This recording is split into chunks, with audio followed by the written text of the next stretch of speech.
Hi, how's it going? My name is Chris Kennard. I'm a student at Pullman, Washington, at Washington State University.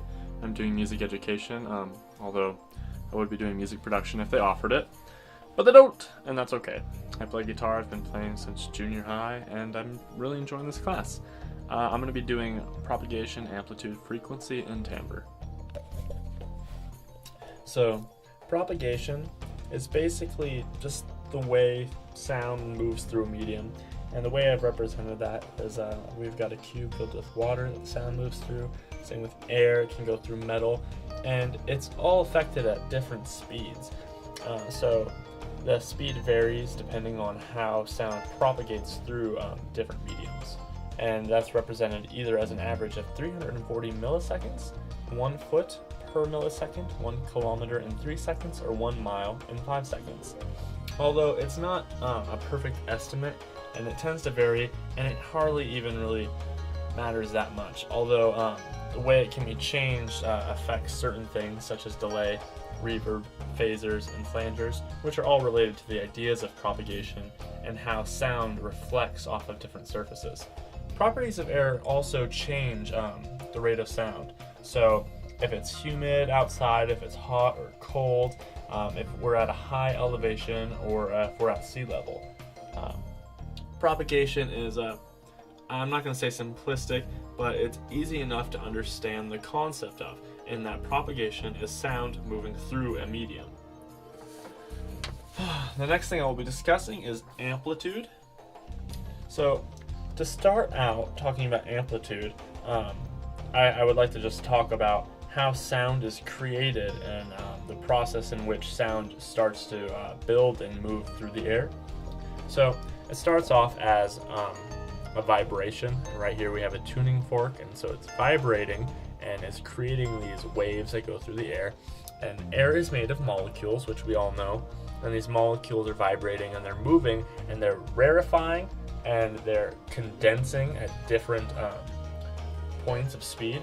So as it moves through this medium, and the sound wave represents different characteristics, and we can see here that this is what it looks like when it's converted to a wave, and we can see the wavelength right here. That's what represents wavelength. When those molecules get condensed, it's represented in this direction, and when they rarefy, it goes in this direction. And so amplitude is kind of the extent of the wave, how wide it's moving, or actually how much the air compresses and rarefies as that waveform moves or propagates through the air. So waves of sound and air are parallel, the same direction as propagation, as opposed to waves on top of a lake, which are more of a right angle to the direction of propagation, or perpendicular. When we think back when we were looking at the slinky and how when it was shaken left and right, it created a longitudinal wave as opposed to forces, a transverse wave by pushing against it. So the amount of compression / force would be considered to be amplitude. Amplitude is measured in decibels. When we go through air, because we measure in different ways, when amplitude is measured through air, it's measured as dB/SPL. And when amplitude is measured through a computer, is measured in dBFS or dB full scale.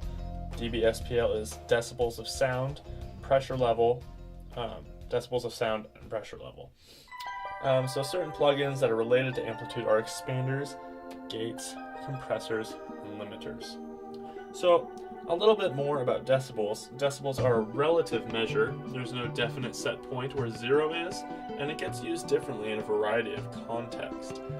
In the air we use dB/SPL, and the SPL portion of it is actually setting where 0 is. dB/SPL is related to the threshold of hearing, or the quietest thing we can possibly hear in the air.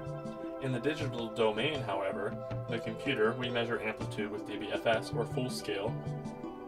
And full scale represents the loudest thing that can be represented in numbers within a computer. So dB/SPL goes from 0, being the quietest thing, and just gets louder and louder until it busts our eardrums. And in the computer, dBFS has 0 as the loudest possible thing that can be represented, and it goes negatively from there. Therefore, you're much more likely to see negative dB in the computer and positive dB when talking about sound in the air. So amplitude and loudness are different things. Amplitude is something measured by a computer, and loudness is our perception effect, although often they're used interchangeably. Our perception of amplitude is a very complex thing. It includes many other factors, mostly duration, how long has the thing been loud for, and also frequency.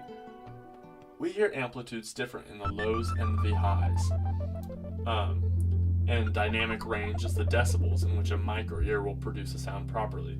And when dynamic range is talked about in a piece of gear, it's the range level between the noise floor and the quietest noise, which can only be heard as a small hiss or a distortion that is so loud that it just cannot be reproduced.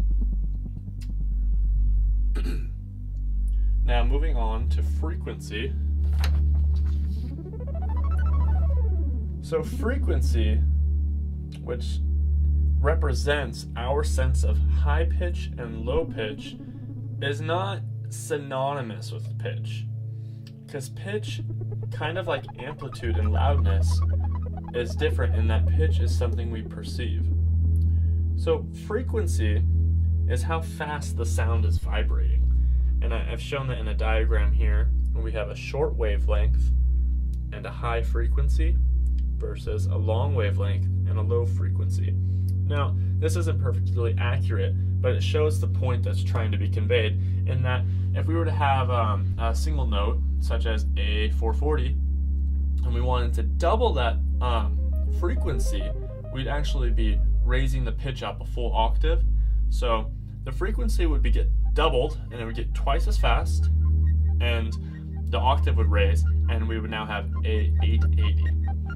So it's important to understand that all principles of sound are independent, which means if propagation were related to a frequency, then a high-pitched note would travel faster. So if I were to play a chord for you on my guitar, what this means is that the higher notes would reach you faster. It wouldn't make any sort of sense. It would be a conglomeration of specific rhythms, and it would be syncopated, and it would just be absolutely horrible. So you can have a high frequency, low amplitude thing, or a low frequency and high amplitude sound, and the frequency and the amplitude are in no way correlated to the propagation rate. If the propagation rate was related to frequency, well, I just said it. But it's important to remember that they're totally independent of each other, which ends up being utilized in a wide variety of ways, and that we can have audio effects that really only impact certain parts of sound. So timbre is the collection of sound in multiple frequencies, and the way I've shown this is by trying to explain what harmonics or overtones are, in that if we were just to have one simple frequency, we'd have a sine wave, which are actually pretty rare because you can't really do anything with them because they're just so boring and they just really don't sound that great. Certain instruments, like a violin, are going to have a whole array of overtones that divide up, and you can see them, and then get smaller, and the frequencies get quicker, and those overtones take place in a thing called an overtone series. And so every instrument has energy at multiple frequencies, and those are called harmonics. Now, moving to human hearing, 20 hertz to 20 kilohertz. So that's, we can hear from 20, like this is on average, an estimate, from 20 hertz to 20 kilohertz, which is 20,000 hertz. 1 hertz is once per second. So a 1 hertz sound would vibrate, well, once every second, and we can't hear that. Things at 20 hertz are perceived as a very low pulse and are almost heard as a rhythm. I can't even hear them. You can look it up on YouTube. I got to about 14,000 kilohertz, which sucks, but I've been to a lot of metal concerts. Women can generally hear a wider spectrum of the range, but the average is actually more along the lines of 18 kilohertz. All right, so I'm sorry this was a bit long. I had a lot to cover. We just looked at frequency, amplitude, timbre, and propagation. Not necessarily in the correct order, but I'm looking forward to next week's lessons and having an opportunity to review all the students who are participating in the forum. And yeah, this is a great class. So thank you. I hope you enjoyed what I had to say.